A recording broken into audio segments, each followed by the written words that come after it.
Muy buenas noches, amigos de Zona Geriátrica, el espacio del adulto mayor, transmitido desde Lima, Perú. El día de hoy tenemos un programa especial y tengo el gusto de presentar al doctor Juan Carlos Montoya, gran amigo, excelente profesional y gran persona.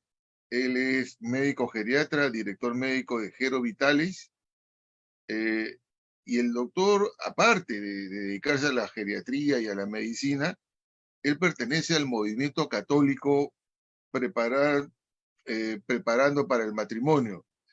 Con él vamos a conversar un tema un poco difícil bueno, de una u otra forma lo tenemos que abordar, es el momento de despedir a nuestros padres. Juan Carlos, buenas noches, gracias por visitarnos a Zona Geriátrica. Gracias a ti, Carlos, por la invitación. Me siento cómodo en este espacio, como siempre, y en tu compañía, y felicitándote a ti por más bien tu lanzamiento del libro Chau Papá, Chau Mamá, ¿no? Que has volcado en él muchas experiencias, entiendo, propias, y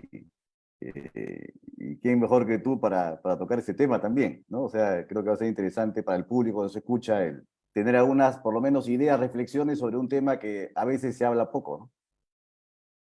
Sí, efectivamente, ¿no? Yo tengo la experiencia y la oportunidad de haber publicado este libro, Chao Mamá, Chao Papá, pero el día de hoy quisiera abordarlo sobre el lado espiritual, que es tu experiencia, y yo pienso que vamos a salir todos beneficiados y con este refrigerio espiritual.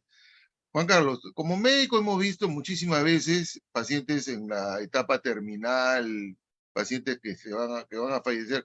Antes de empezar, ¿nos puedes definir qué es un paciente en etapa terminal? ¿A quién le llaman enfermo terminal?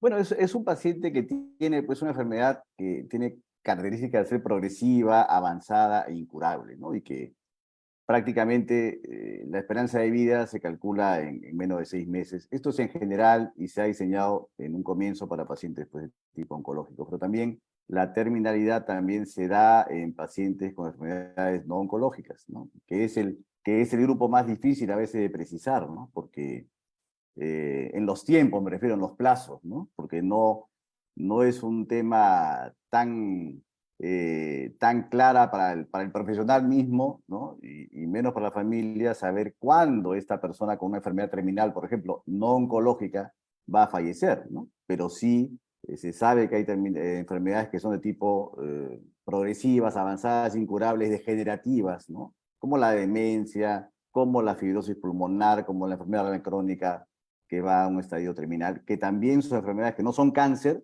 pero también se sabe que ya el paciente que porta esas enfermedades va a llegar a un final de la vida, ¿no?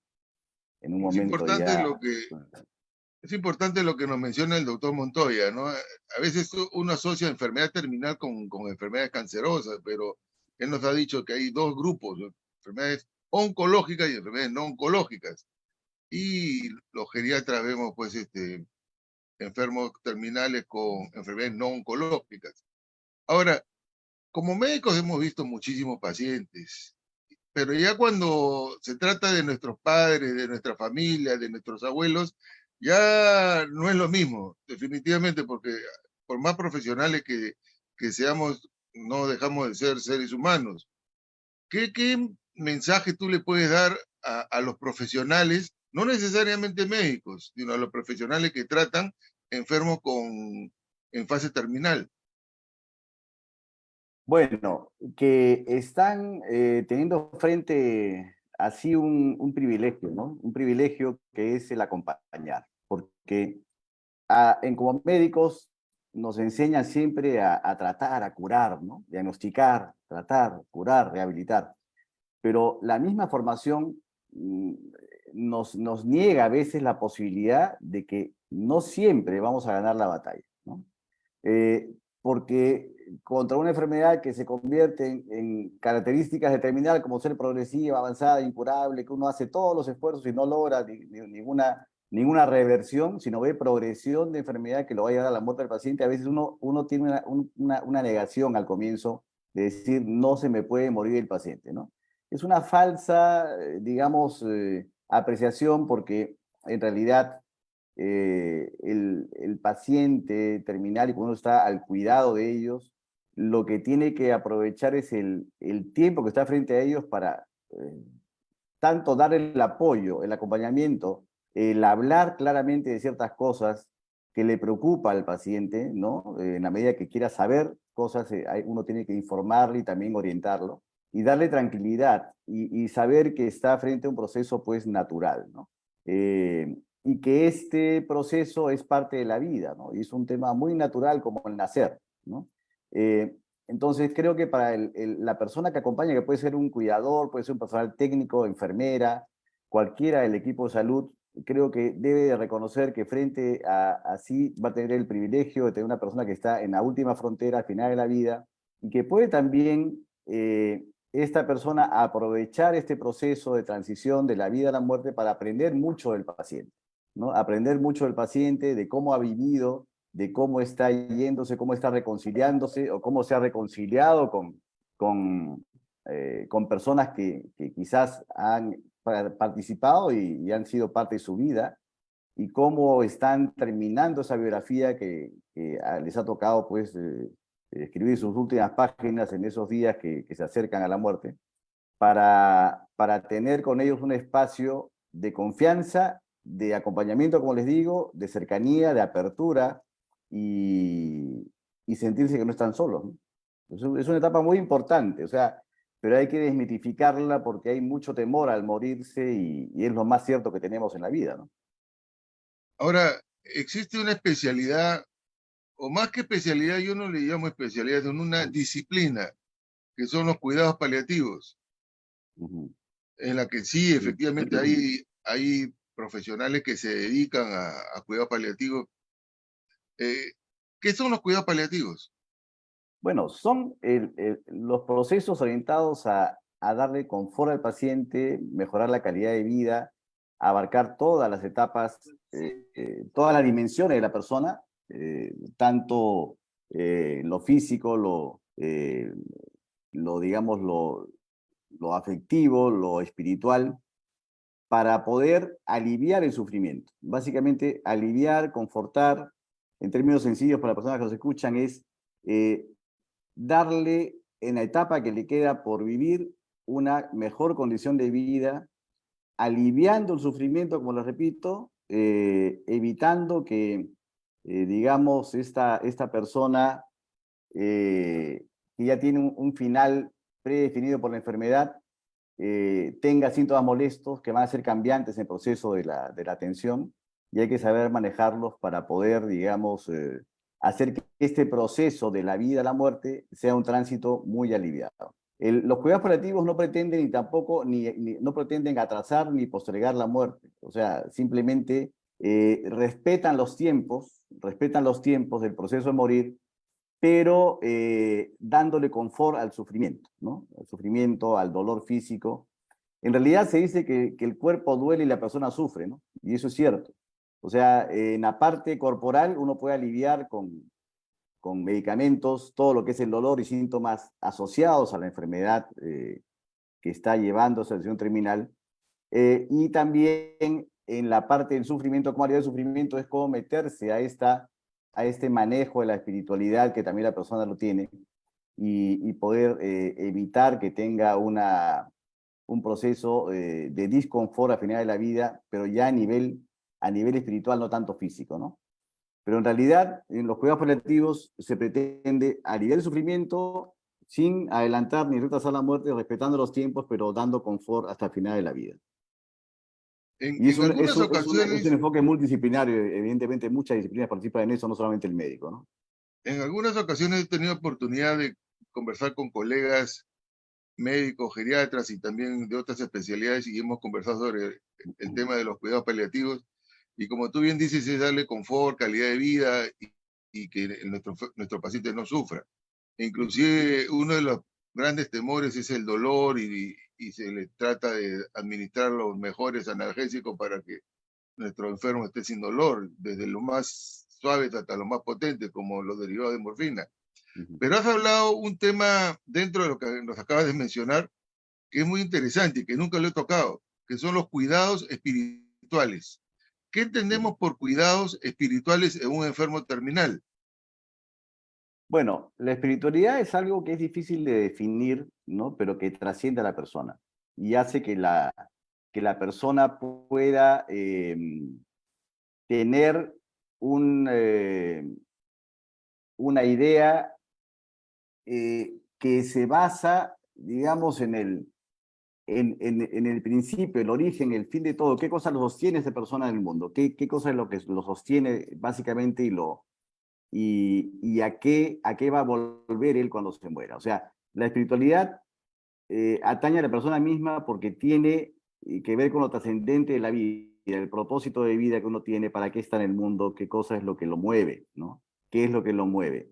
Que tenemos que ser amplios acá porque no solamente podemos tratar el tema de espiritualidad enfocado en la religiosidad, ¿no? Porque puede ser variable la religiosidad, pero la espiritualidad sí es un proceso que trasciende a lo físico y, digamos, tiene que ver, para explicarlo al público que nos escucha, eh, y para que se entienda en diferentes dimensiones, no solamente lo religioso, sino lo espiritual en sí. Eh, eh, Nosotros, si nos comparamos con hay una metáfora que lo habla muy bien este oncólogo Enrique Benito, no sé, he escuchado en algunos de los pasajes que tiene en videos que él ha promovido mucho. Es un oncólogo que se ha dedicado a cuidados paliativos muchos años, pero él explicaba de una manera muy simple este término de qué cosa es lo que nos mueve y lo sostiene. Y si uno lo compara con el mar, digamos, la persona puede ser esa ola, es la persona que está yéndose al final de la vida, que está acabando su vida, puede ser como esa ola que llega a la orilla del mar, esa ola que llega a una cresta y después revienta, pero al final esa ola, que es lo individual, se va a perder en lo profundo del mismo océano, que es la parte que lo sostiene y que es parte de sí misma. O sea, vuelve al océano de la vida, digamos, ¿no? Esa persona que está llegando al pico de la ola, a la cresta de la ola, no termina su esencia en la orilla del mar, sino se convierte en parte de la esencia que lo sostuvo todo el tiempo y que es lo que le da el origen, ¿no? Y en la espiritualidad hay un aspecto que es importante cuando se enfoca, que es tratar de ver estas relaciones, digamos, intrapersonales, o sea, lo que está en la persona misma, el objetivo de la vida, el propósito de vida, el por qué está en el mundo, para qué ha sido puesto en el mundo. También tiene que ver este proceso de acompañamiento espiritual con el indagar, por ejemplo, cómo han estado esas relaciones interpersonales, porque son parte de lo que uno ha estado viviendo, y a veces hay deudas, hay eh, ciertas resquemores, hay peleas, hay conflictos, hay necesidad de perdón entre las personas que está teniendo pues como parte de su entorno, y es Miren bueno que se enfoque eso. qué Y la otra es la interesante la... parte Sí, sí. de lo transpersonal, ¿no? Lo transpersonal es el otro enfoque de hacia dónde voy, o sea, qué cosa me sostuvo todo este tiempo y cuál fue mi origen al cual yo voy a regresar cuando muera, ¿no? Esto es un proceso. Y bueno, eso da mucha pauta para conversar el tema con los mismos pacientes cuando uno entra en confianza y puede preguntarle cómo ha vivido, se siente que ha cumplido sus objetivos, cómo se siente tranquilo con su propia vida, con lo que ha logrado con sus hijos, con lo que, bueno, con lo que ha podido dejar, con los libros que ha escrito, como aquí Carlos, ¿no?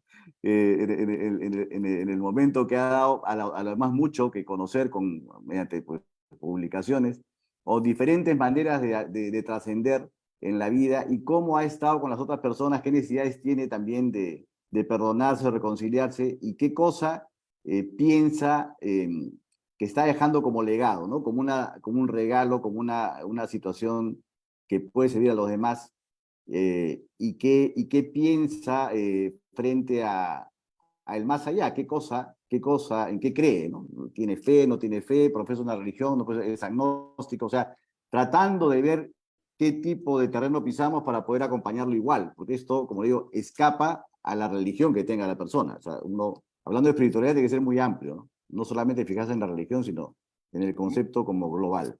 muy interesante lo que nos plantea. Por un lado, es un tema que no lo enseñan en la universidad ni en las maestrías, no lo enseñan en ningún lado, por lo menos en la parte de formación, ¿no?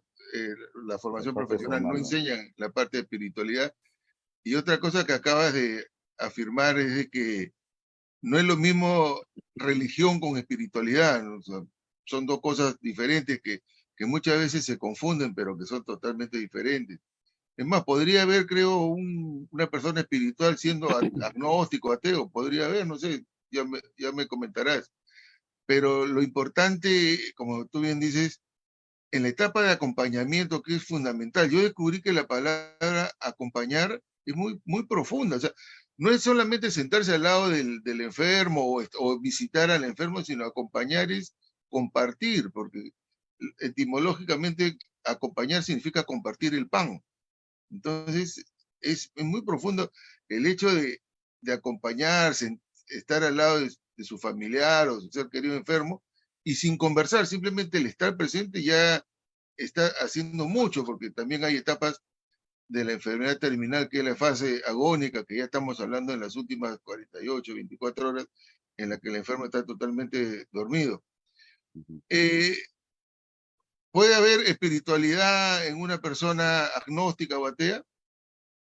Sí, se puede, en realidad hay temas que se pueden tratar con las personas que son agnósticas, ateas, eh, no tienen una creencia, no hay una fe que los respalde, pero, por ejemplo, pueden estar muy sintonizados con el arte, por ejemplo, con la pintura, con la música. ¿Y cómo explicas esa afición si no es algo físico, ¿no? El que goza de la música, pues tiene que estar seguro que no es un tema físico, está entrando por los sentidos, sí, el sonido, pero ¿cómo defines el sonido? O sea, ¿cómo lo puedes palpar? Tienes que sentirlo nada más, ¿no? Esa manera de vivir pegado a lo artístico, ¿no? Que muchas de las personas que son agnósticas, ¿no?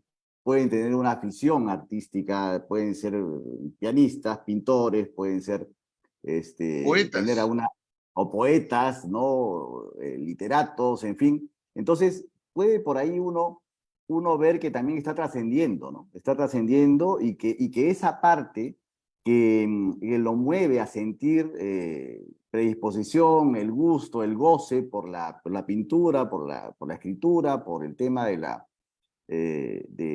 escultura, en fin, muchas manifestaciones del arte, no se puede explicar de una forma física, pero son sentimientos que parten de su espiritualidad, de cómo se manifiesta su espiritualidad en esa persona. Entonces, también uno puede coger por ahí una pista, una ruta para poder entrar poco a poco en ver que eso que lo mueve a algo que es inexplicable con las palabras, porque para disfrutar la música hay que estar ahí en el concierto, ¿no? Para disfrutar de un concierto, hay que estar metido ahí en plena audición y sentir la bulla, no te pueden contar el concierto, ¿no es cierto? O sea, tienes que estar ahí. Igualmente, uno pertenece a algo más trascendente, se le puede explicar a la persona que está volviendo a esa trascendencia, que lo mueve y le genera una sensación de bienestar a escuchar esa música y que va a volver a ese origen que lo formó al final, ¿no? Entonces, ya uno puede ver que ese tipo de conceptos asociados, por ejemplo, a la naturalidad de la muerte, porque en realidad uno le teme a la muerte porque nunca habla de ella y uno está pues siempre huyendo del tema a veces, porque no ha resuelto sus propios problemas y conflictos, ¿no? Muchas veces pasa eso. Entonces, la persona que acompaña, la persona puede orientar a una situación de soporte, acompañamiento al final de la vida, tiene que estar un poco preparado también en sí mismo a enfrentar adecuadamente la muerte como algo natural, porque el proceso de nacimiento es natural, ¿no? Y el proceso de morir también es natural. Y en realidad no es que tengamos nosotros, por ejemplo, por ser diagnosticados de un cáncer, que entrar en pánico, ¿no? Porque si te pones a pensar, la vida es terminal, ¿no? O sea, la vida vendría a ser la enfermedad más terminal que conocemos.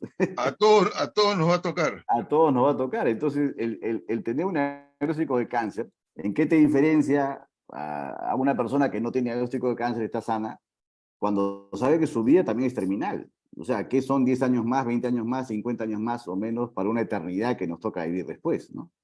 Entonces, en realidad ese concepto a veces tranquiliza, ¿no? Eh, y cuando uno ya se enfoca más al tema católico, si uno es católico, es más fácil expresar y más fácil sintonizarse con la persona que profesa una religión especial, digamos la católica u otra, pero es más fácil cuando la persona también participa de esa religión y se abre más las puertas a la comunicación abierta, ¿no? Y orientarlo mejor A eso, también. a eso quería llegar.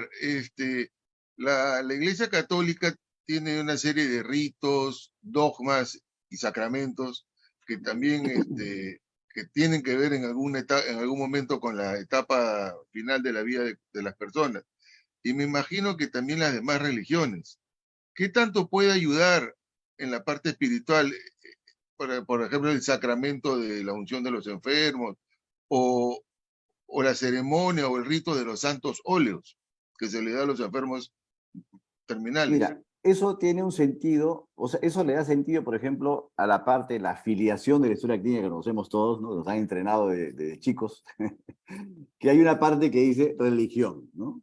O sea, es importante, es así como hay nombre, apellido, dirección, no familiares, religión. Entonces, no olvidarse de esa parte cuando uno está tratando a un paciente con una enfermedad que tiene características de terminal, como que es progresiva, avanzada, incurable y que ya lo tiene enfrente, ¿no? No es que esté agónico, pero ya tiene que preparar el terreno cuando sabe que un paciente con demencia avanzada, con una enfermedad renal crónica avanzada, con una cirrosis, con una fibrosis pulmonar, con lo que sea, o un cáncer metastásico, eh, ir pensando en que uno de los recursos más importantes para el católico, si es que profesa la religión católica, es no olvidarse de la unción de enfermos. O sea, esto lo hace un sacerdote, eh, que va a la casa y ahí las familias pueden coordinarlo fácilmente y lleva la unción de enfermos, que es un sacramento que no hay que darlo solamente en la etapa pues agónica o en la etapa de una enfermedad terminal. Una enfermedad grave puede ser también tributaria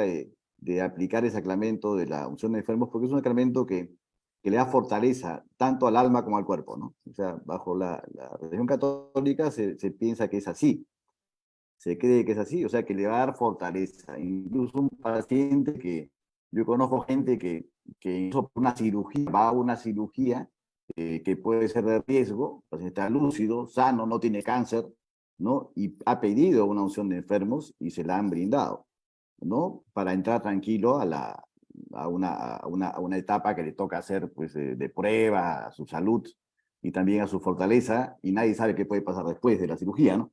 Pero también es válido, o sea, Antiguamente no se es que se le dé en el llamaba, último momento. Ujú. antiguamente al sacramento de la unión, de la unción de los enfermos se llamaba la extrema unción, ¿no? Claro, que se Que da era la al última. final, así es. Entonces, a veces el enfermo veía entrar al cura y decía, ya acá, esta es la última, pero como tú bien dices, tengo entendido que ahora cualquier enfermo, incluso ser adulto mayor, ya es tributario de recibir el Claro. sacramento. Y no es que sea la única vez que se puede recibir muchas veces más. Lo que pasa es Sí, que hay un temor en las familias de que por pedir la unción de enfermos ya el paciente piensa que se va a morir. Entonces, eso hay que desmitificarlo, ¿no? Porque no es así. Es un sacramento de fortaleza que uno lo puede dar para que la persona se sienta mejor. Y aparte, si ya pasa una situación de complicación que lleva a la muerte, pues básicamente limpia sus pecados y para el creyente pues lo hace participar de la vida eterna, ¿no? O sea, básicamente es como irse en primera clase, ¿no? Desde el punto de vista espiritual, ¿no? O sea, irse en primera clase preparado hasta el final. Yo tengo una experiencia cercana cuéntala, cuéntala. que ha sido familiar, porque ustedes conocen al doctor Aguayo, Jorge Aguayo, mi suegro, ¿no? Que estimó muchísimo, uno de los pioneros de la geriatría aquí en el país, y me enseñó muchísimo, muchísimo con su vida. O sea, no hablo formalmente, con su vida, cómo vivió y todo, y cómo murió, porque esto fue una situación muy, muy curiosa, eh, penosa en sí, porque estaba bastante entero, él manejaba auto, estaba lúcido, todo, pero le vino una crisis hipertensiva y bueno, entró a la UCI, la clínica, y para hacerla corta, y estaba en mejoría, manejaron la presión muy bien, y después, por salir a piso ya, de la UCI a piso, presión controlada, entra un dolor abdominal agudísimo, pensaron una diverticulitis, y al final terminó siendo una perforación intestinal por una trombosis mesentérica. ¿Te imaginas eso? Lo letal que era. Pero no se sabía qué cosa era hasta que entraba a sala. Él, cuando entró a sala, se le dio la unción de enfermos, y se la dieron al final en sala de operaciones, porque el capellán no llegó a tiempo. Entonces le dije a la monjita, que esto fue en la clínica Teresa, lo digo abiertamente, porque fue una cosa que nos apoyó muchísimo. Le dije, madre, le agradezco la intención, creo que no llega, no se preocupe, doctor, a ese curita lo vestimos de verde y va a sala de operaciones. Entonces mi suegro recibió la extrema unción, la unción de enfermo, la recibió, esa sí fue extrema, porque la recibió despierto, conscientísimo, y después de recibir la unción de enfermos, del óleo, lo intubaron, lo anestesiaron y ya después nunca más despertó. O sea, no tuvo ni la opción de pecar después. O sea, se Sí, fue directo al cielo en primera clase. tuve la suerte y la oportunidad de conocer al doctor Aguayo padre, y sí, un hombre de primer nivel, y bueno, ya era un adulto mayor, y todo mi respeto y consideración al doctor Aguayo. Ujú. Volviendo al tema espiritual, y tú mencionaste que a veces hay que arreglar ciertos asuntos. A veces hay hermanos que se pelearon hace 30 años y después no saben ni por qué se pelearon, pero siguen peleados. Claro. Y no amistan por orgullos tontos, o un padre que se peleó con la hija porque no le caía bien el novio o qué sé yo, y se pelearon y nunca más se vieron. Pero yo he tenido oportunidad de ver personas que tienen una agonía prolongada y larga, y total le dicen, va a venir tu hija o tu hermano, o tu ex mejor amigo, qué sé yo, y después de esa reunión han fallecido, pero ya en paz, como tú dices, en primera clase. Incluso hubo un caso que lo vi en estas redes sociales, en Facebook, de un paciente que quería despedirse de su perro. Mm. Y me cuentan que en la FAP, en el hospital de la FAP, en la unidad de cuidados paliativos, también se permitió que la mascota, el perro del enfermo, vaya a despedirse. Y el enfermo lo agarró, lo besó a su perrito, y al día siguiente murió, pero ya con una sonrisa. ¿Qué opinas de esta parte de la resolución de conflictos internos como parte espiritual? Claro, es importantísimo porque es parte de lo que hay que hacer, ¿no? Hay que hacer un repaso de alguna manera de estas dimensiones que hay de la espiritualidad, que una dimensión es la intrapersonal, como te decía, que es la misma eh, razón de ser que uno tiene en la vida, ¿no? El propósito de vida, cómo ha actuado y cómo está, digamos, desarrollándose y se ha cumplido su propósito de vida o no. Y la otra parte era la interpersonal, que es esta dimensión de la espiritualidad que deja mucho sufrimiento a la persona que la está cursando, porque hay muchas situaciones en las que en la familia, sea por los hijos, sea por los hermanos, conflictos, a veces de intereses, de dinero, de deudas, de qué sé yo, que no se han resuelto. Y eso genera inquietud y un sufrimiento tremendo a la persona que sabe que va a morir o lo intuye y no tiene paz, ¿no? Entonces, qué importante es reconciliarse en el momento final de la vida, porque a la persona le va a aliviar un sufrimiento que no se calma con pastilla, ¿no? Como te decía, el cuerpo duele y la persona sufre, y la persona tiene una multidimensión, no tanto la biofísico, biopsicosocial y espiritual. Entonces, si no se resuelven estos conflictos que son de relaciones personales, de personas que se quieren generalmente, pero que están distanciadas por situaciones tontas a veces, es importante que se resuelvan, porque eso, como digo, le da paz, le da tranquilidad. A veces el papá o la mamá, que hemos visto muchos casos en la práctica cotidiana, lo que busca es la unión familiar al final, ¿no? Y a veces hay hijos muy, muy peleados entre ellos, y eso les genera mucho más dolor que el mismo dolor físico a la mamá o al papá, porque ve que los Claro. hijos están peleados entre sí. Entonces, a veces no es que estén peleados con la persona, pero sí están peleados entre sí, y eso genera mucho dolor a la persona que está sufriendo. y no puede resolverlo por sí mismo, sino que tiene que el médico a veces participar un poquito, ser un mediador de conflictos entre los hijos, diciendo esto, ¿no? A veces no te habrá pasado a ti muchas veces, Carlos, que estás con un paciente grave en la clínica o en cualquiera de los ambientes de nivel de atención que manejamos, domicilio o residencias, pero el hijo que está en el extranjero y llama para preguntarte, doctor, ¿qué tan mal está mi mamá o mi papá? Porque en realidad yo no sé si viajar o no viajar, ¿no? Son preguntas que a mí, en lo particular, siempre me irritan, ¿no? Y le digo, ¿usted quiere venir al velorio o quiere ver a su mamá o su papá y acompañarlo en la etapa final que le toca? Porque parece, Muy buena respuesta. claro, porque si quiere venir al velorio, pues yo no sé. Puede que se muera mañana, no me llamaría la atención, o que se muera una semana. Pero yo vendría lo antes posible, porque después ya no hay reversa, le digo, ¿no? Porque es un tema que pasa, ya ha pasado muchas veces, y son preguntas bien repetidas por los hijos que están fuera. ¿Cuándo voy? ¿No? O sea, si es que voy o no voy. Claro, otras veces ha pasado que ha venido y no se ha muerto el papá, ¿no? Ha tenido que gastar su pasaje a venir y ver.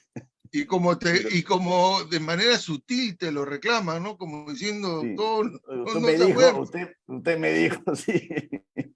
Pero lo ha gozado o no lo ha gozado. Está bien, pero a lo mejor un momento, que se muera. Qué más Lógico, quiere que no se murió, pero le cuesta el pasaje? Sí, sí, también me ha lógico, lógico. pasado. Sí, sí, sí. Oye, Juan Carlos, Son esos temas.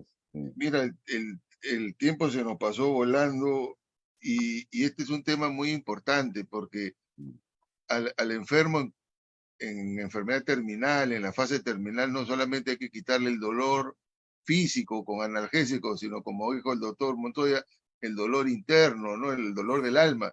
Y eso también se calma Ujú. con la parte espiritual.